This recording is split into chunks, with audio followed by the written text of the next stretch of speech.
వారిపై న్యాయ విచారణ జరిపించాలి. కె రామకృష్ణ, సిపిఐ జాతీయ కార్యదర్శి. మావోయిస్టు కేంద్ర కమిటీ నాయకుడు హిడ్మాను అతని భార్యతో సహా 6గురిని ఎన్కౌంటర్ చేసి చంపడం దుర్మార్గం. ప్రభుత్వంతో చర్చలకు సిద్ధమంటూ మావోయిస్టు నేతలు ప్రకటించినప్పటికీ కేంద్రం దమనకాండ కొనసాగించడం దారుణం. హింసాత్మక విధానాలు మాని ప్రజాస్వామ్య ప్రక్రియలో భాగంగా మావోయిస్టులతో చర్చలు జరపాలన్న రామకృష్ణ. నక్సలైట్ వర్గాలు చర్చలకు సిద్ధం, సంప్రదింపులు చేయండి అని చెప్పి వారు చెప్పినప్పటికీ పదే పదే వారు విజ్ఞప్తి చేశారు.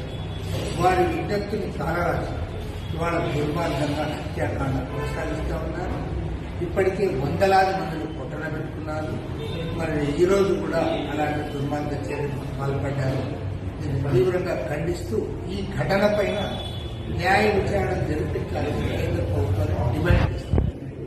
అదేవిధంగా ఇప్పటికైనా సరే ప్రభుత్వం దిగి వచ్చి వారితో సంప్రదింపులు జరపాలి. ఏవైతే సమస్యలు పరిష్కారం చేయడానికి అవకాశం ఉందో ఆ సమస్యలు పరిష్కారం చేయాలని కూడా సిపిఐ తరఫున ప్రభుత్వాన్ని డిమాండ్ చేస్తారు.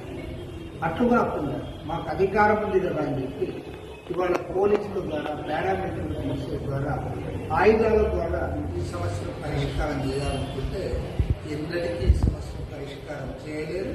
ఎంతమంది నక్సలైట్కి వెళ్ళిపోయినా సరే అది ఏదో రకంగా అది మరి తలెత్తుతూనే ఉంటుంది. కాబట్టి ప్రభుత్వం ఈ దుర్మార్గ చర్యలు వినాడు. ఇప్పటికైనా సరే వారితో చర్చలు చేయాలి. వారి సమస్యలు పరిష్కారం చేయడానికి ప్రభుత్వం ముందుకు రావాలి. ఆ రకంగా కాకుండా మేము ఇదే పద్ధతిలో కొనసాగుతామంటే ప్రజలు తగు రీతులు ఈ ప్రభుత్వాన్ని బుద్ధి చెప్తారని కూడా సిపిఐ తరఫున హెచ్చరిస్తారు.